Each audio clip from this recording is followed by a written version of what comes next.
The book of Joshua, chapter 9. And it came to pass when the kings which were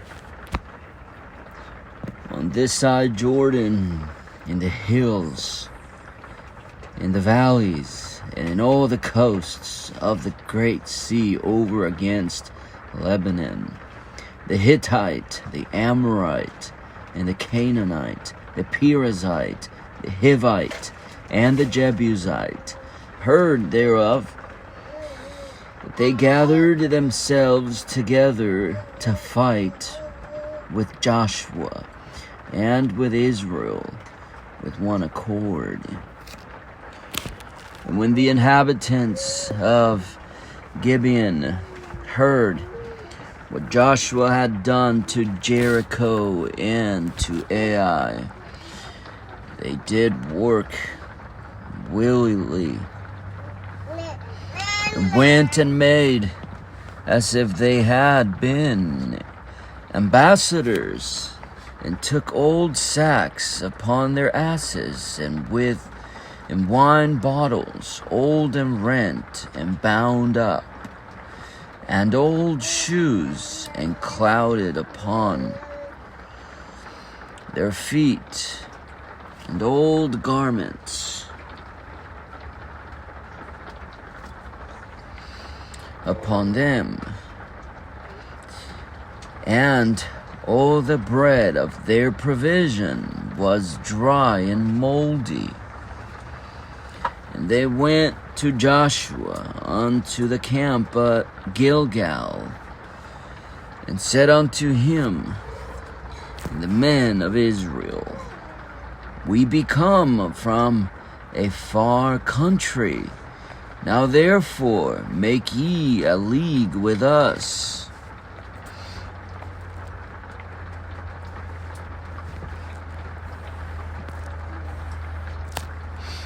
And the men of Israel said unto the Hivites, peradventure ye dwell among us, and how shall we make a league with you? And they said unto Joshua, we are thy servants. And Joshua said unto them, who are ye, and from whence come ye? And they said unto him, from a very far country thy servants are come, because of the name of the Lord thy God, for we have heard the fame of him, and all that he did in Egypt, and all that he did to the two kings of the Amorites that were beyond Jordan, to Sihon, king of Heshbon, and to Og, king of Bashan, which was at Ashtaroth. Therefore our elders and all the inhabitants of our country spake to us, saying, take victuals with you for the journey, and go to meet them, and say unto them, we are your servants. Therefore now make ye a league with us.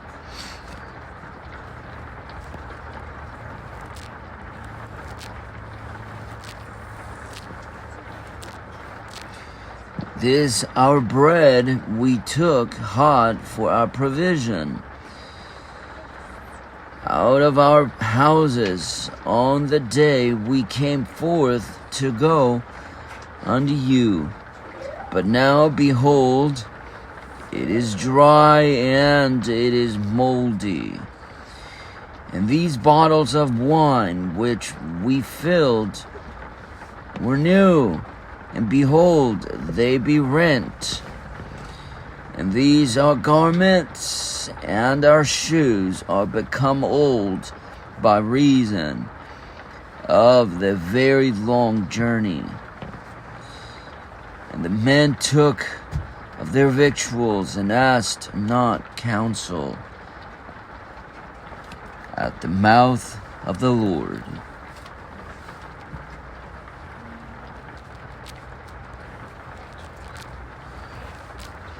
Joshua made peace with them and made a league with them to let them live. And the princes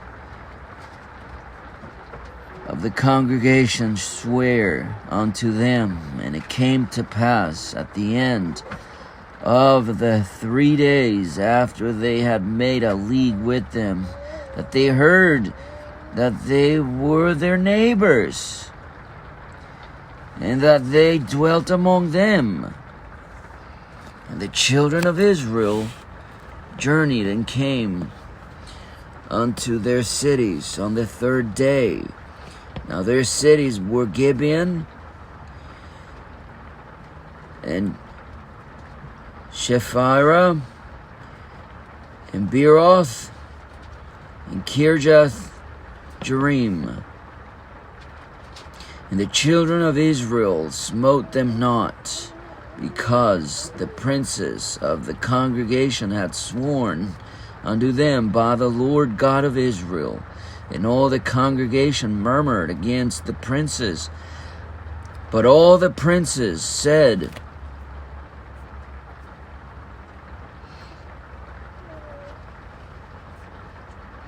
verse 18, and the children of Israel smote them not, because the princes of the congregation had sworn unto them by the Lord God of Israel. And all the congregation murmured against the princes.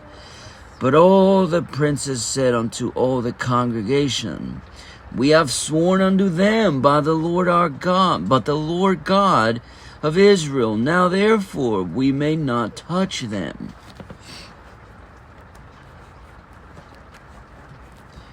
This we will do to them. We will even let them live, lest wrath be upon us, because of the oath which we swear unto them. And the princes said unto them, let them live, but let them be hewers of wood and drawers of water unto all the congregation, as the princes had promised them. And Joshua called for them, and he spake unto them, saying, wherefore have ye beguiled us, saying, we are very far from you, when ye dwell among us? Now therefore ye are cursed, and there shall none of you be freed from being bondmen and hewers of wood and drawers of water for the house of my God.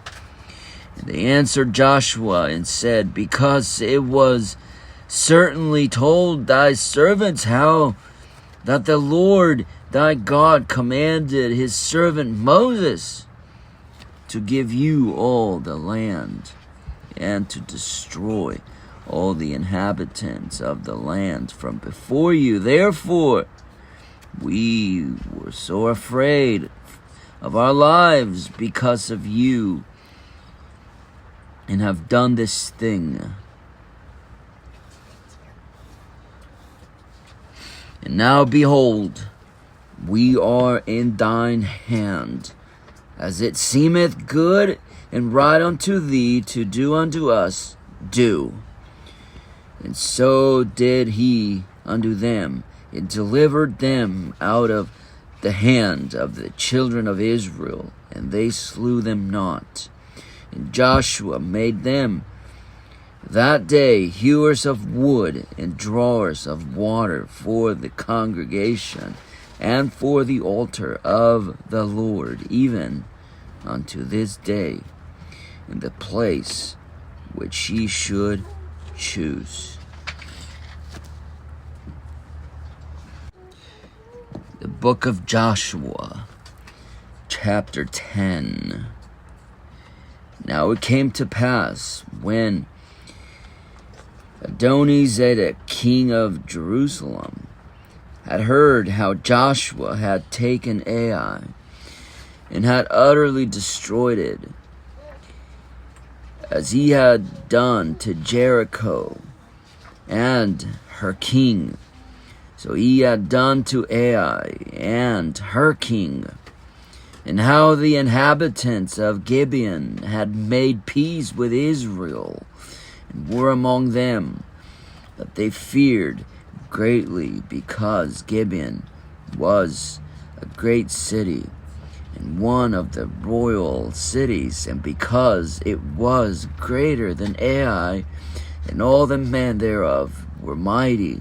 Therefore Adonizedek, king of Jerusalem, sent unto Hoham, king of Hebron, and unto Piram, king of Jarmuth, and unto Japhia, king of Lachish, and unto Debir, king of Eglon, saying, Come up to me and help me, that we may smite Gibeon, for it hath made peace with Joshua and with the children of Israel. Therefore the 5 kings of the Amorites, the king of Jerusalem, the king of Hebron, the king of Jarmuth, the king of Lachish, and the king of Eglon, gathered themselves together and went up, and all their hosts, and encamped before Gibeon, and made war against it.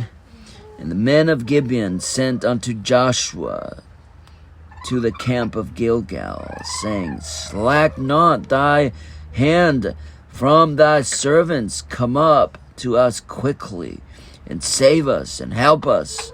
For all the kings of the Amorites that dwell in the mountains are gathered together against us. So Joshua ascended from Gilgal, he and all the people of war with him, and all the mighty men of valor. And the Lord said unto Joshua, Fear them not, for I have delivered them into thine hand.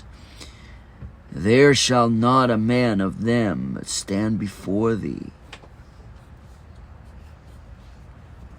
Joshua therefore came unto them suddenly, and went up from Gilgal all night. And the Lord discomfited them before Israel, and slew them with a great slaughter at Gibeon, and chased them along the way that goeth up to Beth Horon, and smote them to Azekah, and unto Makkedah.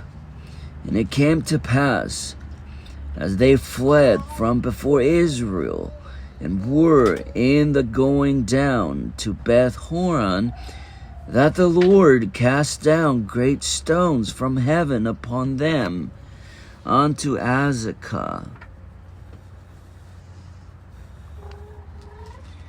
And they died. They were more which died with hailstones than they whom the children of Israel slew with the sword.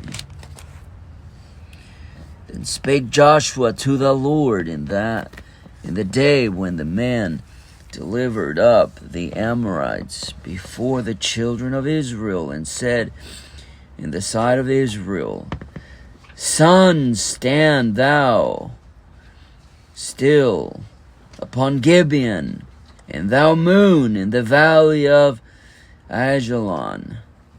And the sun stood still, and the moon stayed, until the people had avenged themselves upon the enemies. Is not this written in the book of Jasher? So the sun stood still in the midst of heaven, and hasted not to go down about a whole day.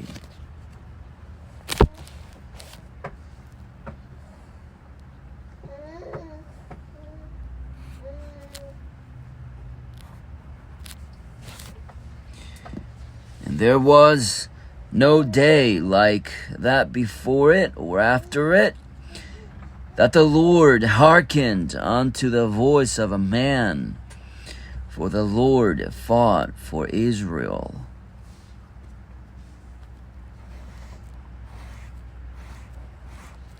And Joshua returned, and all Israel with him, unto the camp to Gilgal. But these 5 kings fled, and hid themselves in a cave at Makkedah. And it was told Joshua, saying, the 5 kings are found hid in a cave at Makkedah. And Joshua said, roll great stones upon the mouth of the cave, and set men by it for to keep them. And stay ye not, but pursue after your enemies, and smite the hindmost of them. Suffer them not to enter into their cities, for the Lord your God hath delivered them into your hand. And it came to pass, when Joshua and the children of Israel had made an end of slaying them with a very great slaughter, till they were consumed, that the rest which remained of them entered into fenced cities. And all the people returned to the camp to Joshua at Makkedah in peace. None moved his tongue against any of the children of Israel. Then said Joshua, open the mouth of the cave, and bring out those 5 kings unto me out of the cave. And they did so, and brought forth those 5 kings unto him out of the cave, the king of Jerusalem, and the king of Hebron, the king of Jarmuth, the king of Lachish, and the king of Eglon. And it came to pass, when they brought those kings unto Joshua, that Joshua called for all the men of Israel, and said unto the captains of the men of war which went with him, come near, put your feet upon the necks of these kings. And they came near, and put their feet upon the necks of them. And Joshua said unto them, fear not, nor be dismayed. Be strong and of good courage, for thus shall the Lord do to all your enemies against whom ye fight. And afterward Joshua smote them, and slew them, and hanged them on 5 trees. And they were hanging upon the trees until the evening. And it came to pass, at the time of the going down of the sun, that Joshua commanded, and they took them down off the trees, and cast them into the cave wherein they had been hid, and laid great stones in the cave's mouth, which remain until this day. And that day Joshua took Makkedah, and smote it with the edge of the sword, and the king thereof. He utterly destroyed them, and all the souls that were therein. He let none remain. And he did to the king of Makkedah, as he did unto the king of Jericho. Then Joshua passed from Makkedah, and all Israel with him, unto Libnah, and fought against Libnah. And the Lord delivered it also, and the king thereof, into the hand of Israel. And he smote it with the sword, with the edge of the sword, and all the souls that were therein. He let none remain in it, but did unto the king thereof as he did unto the king of Jericho. And Joshua passed from Libnah, and all Israel with him, unto Lachish, and encamped against it, and fought against it. And the Lord delivered Lachish into the hand of Israel, which took it on the second day, and smote it with the edge of the sword, and all the souls that were therein, according to all that he had done to Libnah. Then Horam, king of Gezer, came up to help Lachish, and Joshua smote him and his people until he had left none. He had left him none remaining. And from Lachish Joshua passed unto Eglon, and all Israel with him. And they encamped against it, and fought against it. And they took it on that day, and smote it with the edge of the sword. And all the souls that were therein he utterly destroyed that day, according to all that he had done to Lachish. And Joshua went up from Eglon, and all Israel with him, unto Hebron, and they fought against it. And they took it, and smote it with the edge of the sword. And the king thereof, and all the cities thereof, and all the souls that were therein, he left none remaining, according to all that he had done to Eglon, but destroyed it utterly, and all the souls that were therein. And Joshua returned, and all Israel with him, to Debir, and fought against it, and he took it, and the king thereof, and all the cities thereof, and they smote them with the edge of the sword, and utterly destroyed all the souls that were therein. He left none remaining, as he had done to Hebron, so he did to Debir, and to the king thereof, as he had done also to Libnah, and to her king. So Joshua smote all the country of the hills, and of the south, and of the vale, and of the springs, and all their kings. He left none remaining, but utterly destroyed all that breathed, as the Lord God had commanded Israel. And Joshua smote them from Kadesh Barnea even unto Gaza, and all the country of Goshen even unto Gibeon, and all these kings and their land did Joshua take at one time, because the Lord God of Israel fought for Israel. And Joshua returned, and all Israel with him, unto the camp to Gilgal.